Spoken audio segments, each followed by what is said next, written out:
You know, guys, sometimes I just like sit here and just listen to the soundtrack of this game while on this menu just because it just sounds so. It's just soothing. But, anyways, welcome back again to Witch in the Holy Night. Like, I can't begin to tell you guys how often I play this. Like, it's a really fun game and I love reading it, you know? We're gonna continue on from where we last left off, and if anything else, hope y'all continue to enjoy. Thank you again for all the love and support, and let's continue forward. Alright everyone, welcome back. はい、ご苦労様。それでいいかな。2階の40番台のお客さんの様子見てきてくれない？どうも懐に飲んでそうなんだよね。あのお姉さん。His boss was a good-natured man who used to work a desk job. The reason he employed someone like Sojiro, even though he was clearly a student, was not because he admired him for working his way through school. It was because all of the other employees were scary and intimidating, and he wanted at least one employee who was not. いいんですか？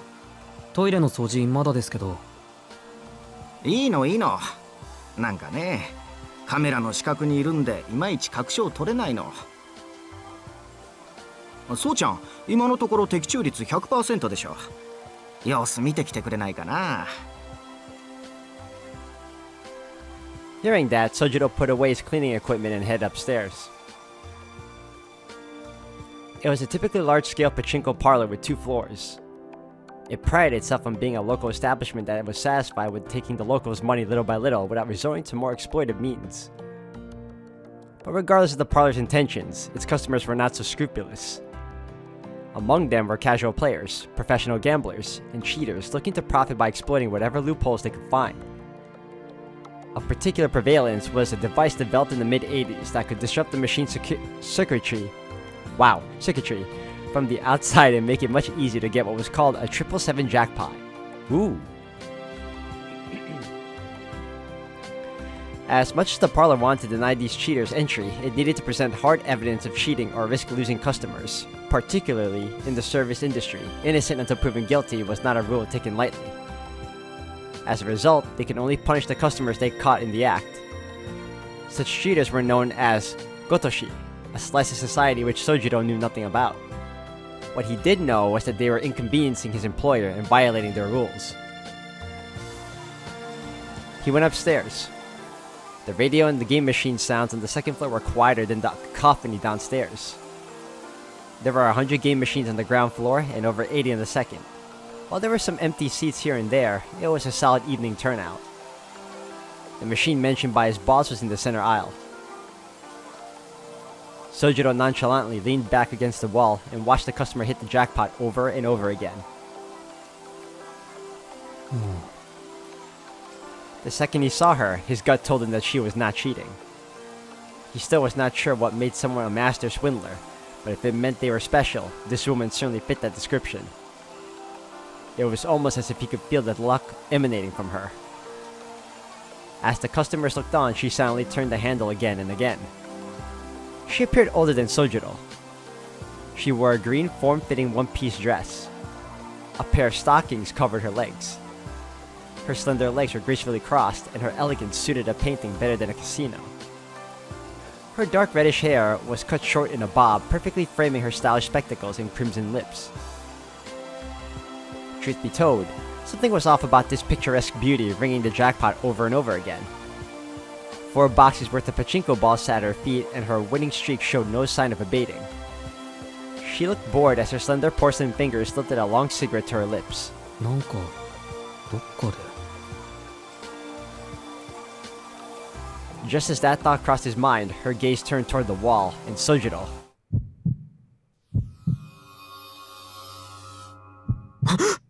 Uh-oh. Suddenly, a chill ran down his spine. He reflexively covered his mouth to keep from shrieking. あの人、昨日の。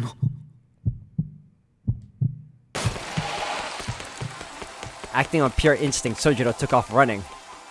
He headed straight downstairs, desperate to not be on the same floor as her.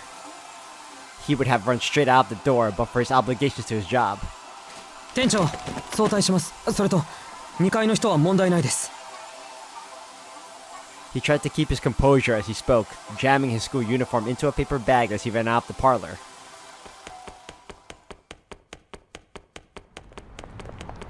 That guy just blitzed out of there, huh?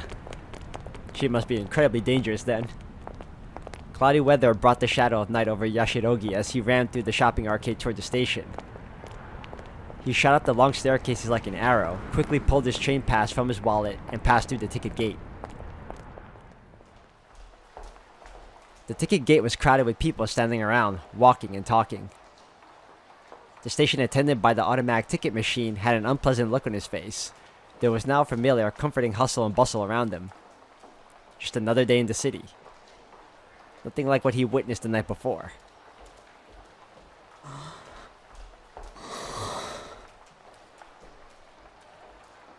He could finally breathe again.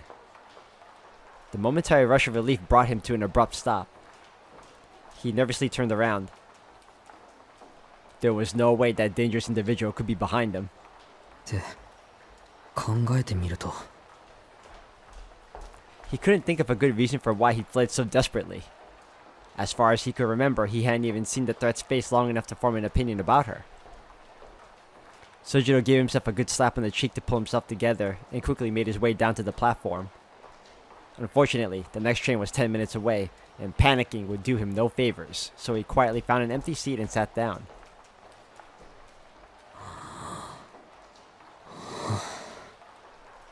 He took another deep breath.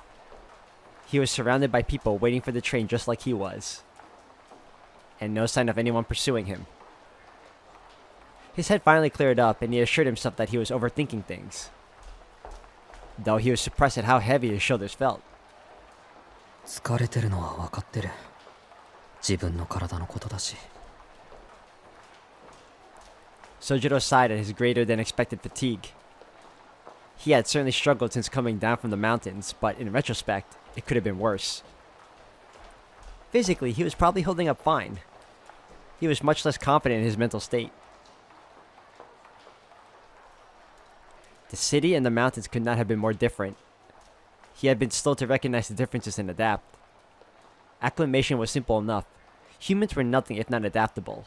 Even without any effort, one would learn to adjust over time.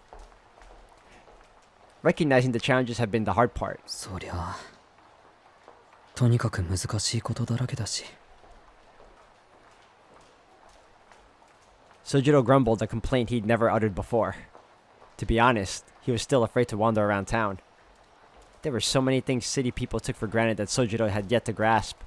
It was little wonder that this never-ending chain of surprises would wear on him. そっか疲れてるのは体じゃないのかだからあんな幻を見る He muttered to himself, then shook his head. That which exists, exists. Such was the way of all things. Tobimaru had called it hallucination, but Sojiro knew what he saw was real. The city was a magical kingdom compared to the mountains.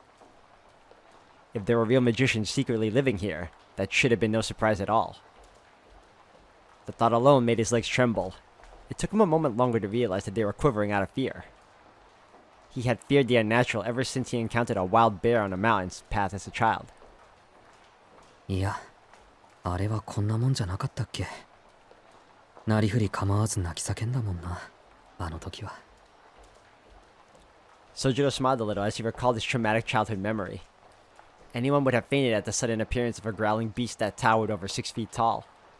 The monster in the movie that Sojiro saw not 2 days ago was the equivalent of a cuddly stuffed animal when compared to the wild mountain creatures. He was reminded that he'd faced far worse before, and his ordeal now was something he could endure. そうだよな今の問題はちらっと聞こえた最後のセリフか捕まえて始末するっていうのはどうなんだ At face value, the meaning was obvious, but the implications were simply too frightening to contemplate seriously. Perhaps he had misheard the words, or perhaps the speaker had misspoke. 都会のルール誰かがきっと罰しに来るか Even as he said it, the idea didn't quite feel real. It was hard to imagine that it applied to him. Sojiro breathed in and closed his eyes. His vision dimmed, putting the illuminated cityscape out of sight and out of mind. For now, he resolved to put last night's events behind him. When he opened his eyes, his breathing had calmed. それでさ、青崎を殴りつけようとして結局どうなったんだ、飛び丸。The question suddenly popped into Sojiro's head. He decided he would ask next time and stood up from his chair. A long streak of light blazed by, announcing the arrival of the next train.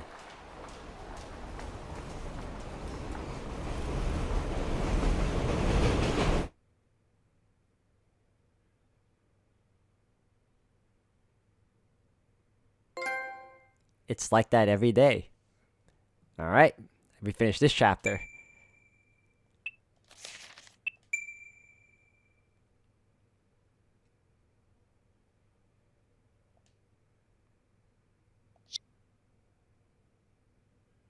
Alright, following episode. Nights.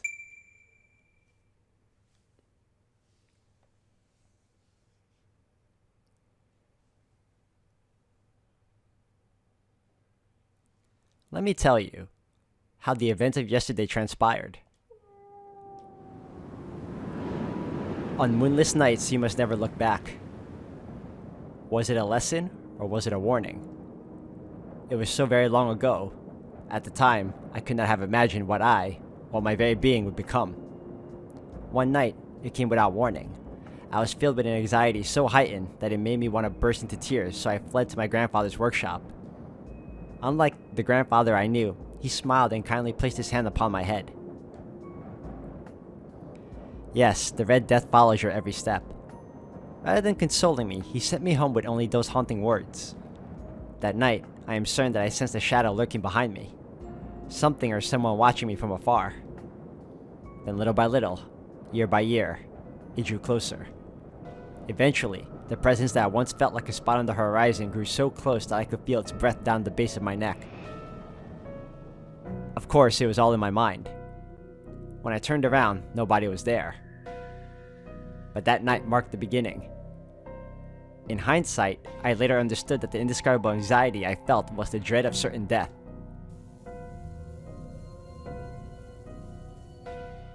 Hey dido dido, the cat and the fiddle, the cow jumped over the moon.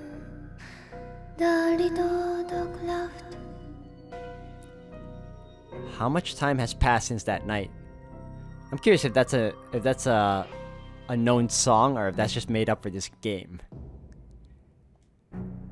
It lingered deep in the recesses of my mind where childhood memories are kept. A faded storybook-esque memory. On dark nights, I still hear the faint echo of my grandfather's words. But no matter how strong the wind may howl, or how entrancing the song of the girl next to me, I could never bury his ominous words completely. ご到着ね。 The girl beside me said. Alice's inflectionless voice spoke volumes of her role as the bystander. That night, there was only me and her.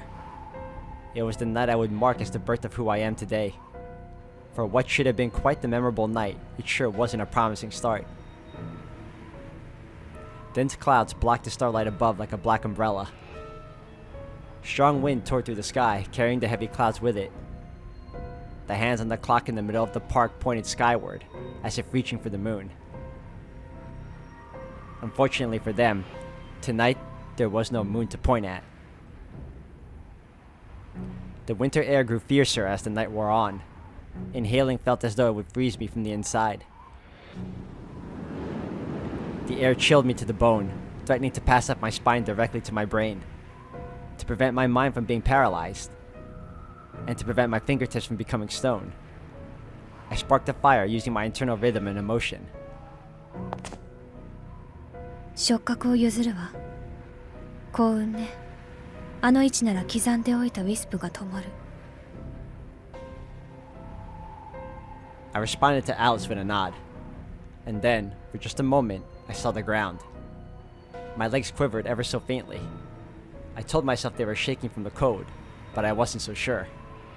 In reality, they may not have been numbed by the cold, but by fear.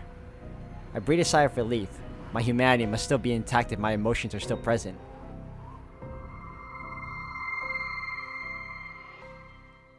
Before I could sink into a pool of my own sentimentality, the sensations from the bounded field flowed from Alice into me. A transparent wall covered the entire park. An unrecognizable carpet rooted deep under the earth. Alice Koenji's chant of the Mother Goose fairy tales permeated the night. Ooh, what's going on here? The sensations became one with my body. I felt goosebumps in my quivering right arm. Someone had trespassed. The goosebumps crept up my right arm like ants, and slowly but surely made inroads for my heart. Holding back the desire to drive them out, I waited for them to reach a certain definitive position. A moonless night. The park's quaint street lights were not enough to lit the darkness. The ants came to a stop. Far, far from my right arm, they had reached my very heart.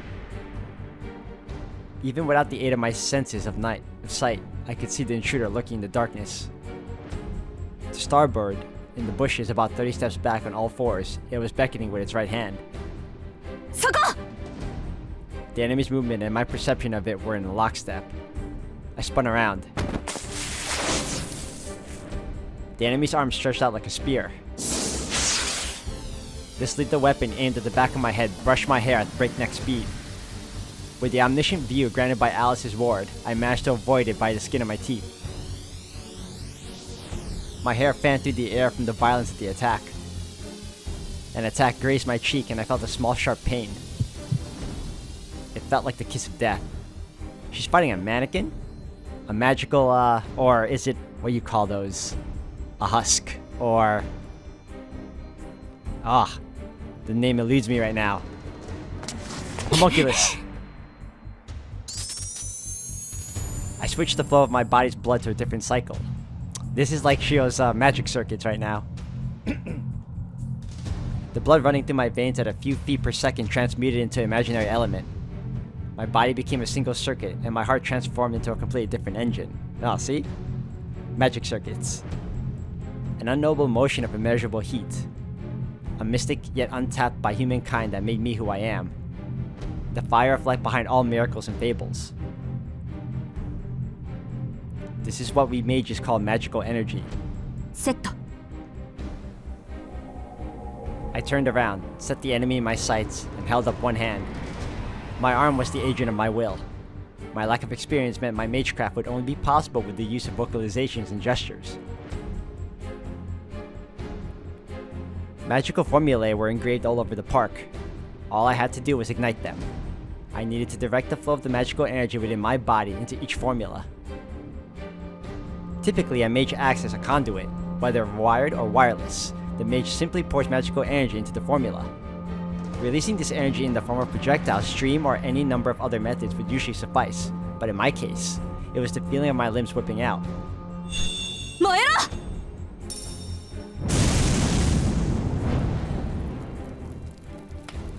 I fought speed with speed.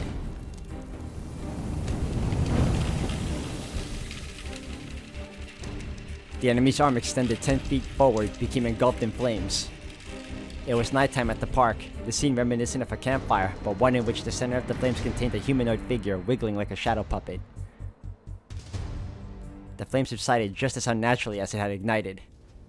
No crackling, no burning smell. 結界返すわ。死体を確認するから。 That was cool. I really like that. After telling this to Alice, I headed toward the motionless figure.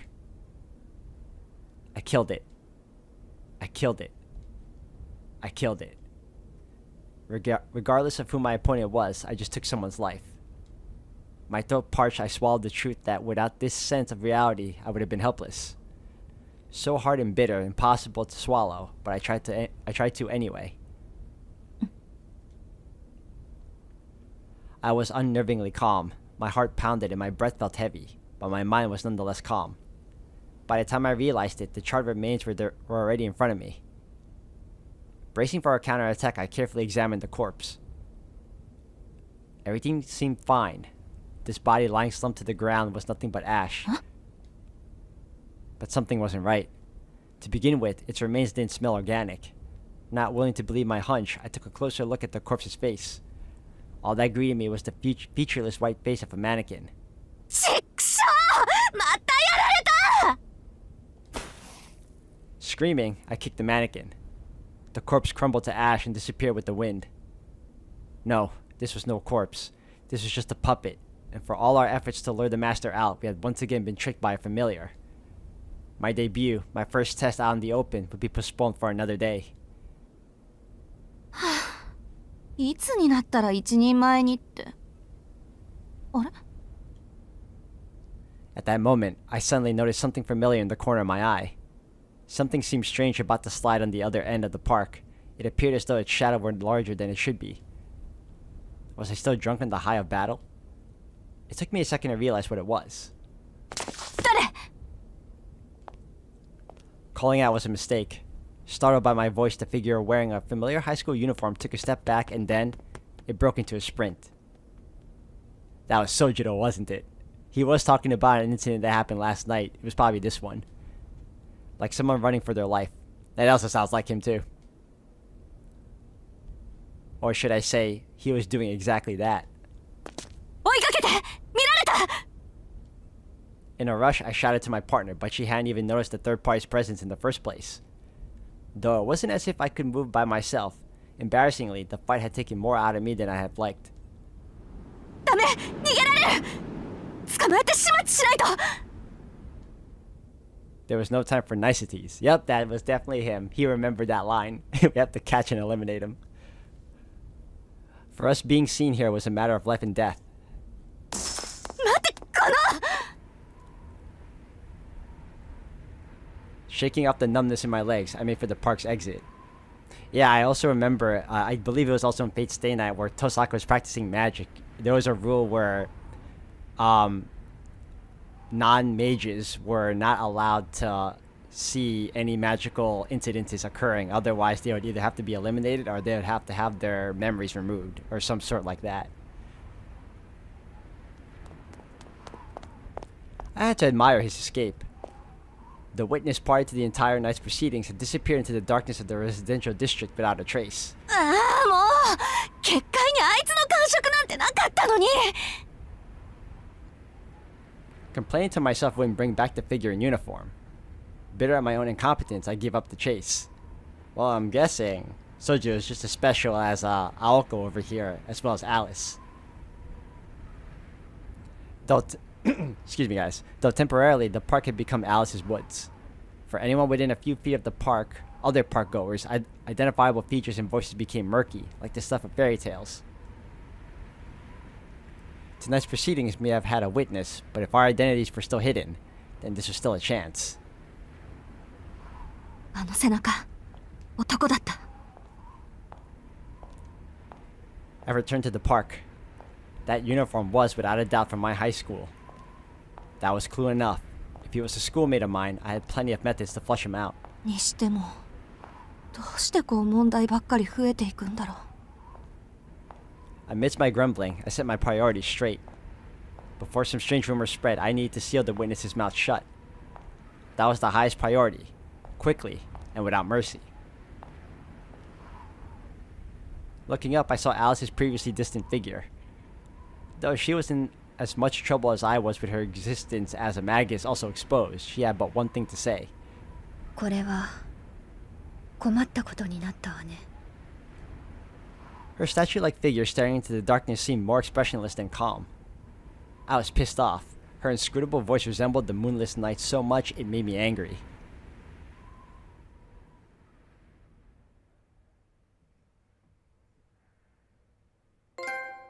This night. Oh, that was short. Oh, obviously it was more of a flashback too.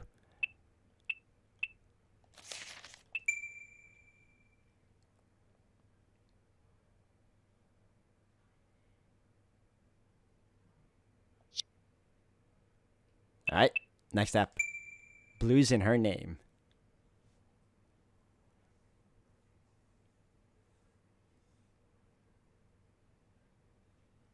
There really isn't any other way of saying this. I am a magician. Kinda like those witches in fairy tales who live alone in the woods and perform miracles with the wave of a finger.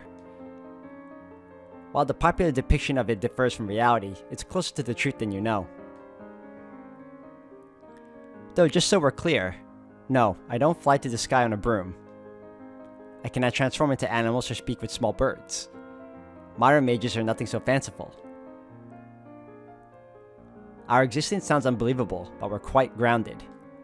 Though it may seem like we can do anything, we're actually majorly constrained. And while I still have a lot to learn about it, this is my real job. Sounds a lot more romantic than being a high school student, right? Naturally, this is a secret I don't just share with anyone. A mage must do everything in their power to conceal their work. That is the first and most important of the Association 10's laws. Not that I'm tempted to let the cat out of the bag in the least. My secret identity as an honor student is intact, and absolutely no good will come of me revealing my true nature. If anything, it'd only lead to more headaches. That's why I do everything in my power to keep it a secret.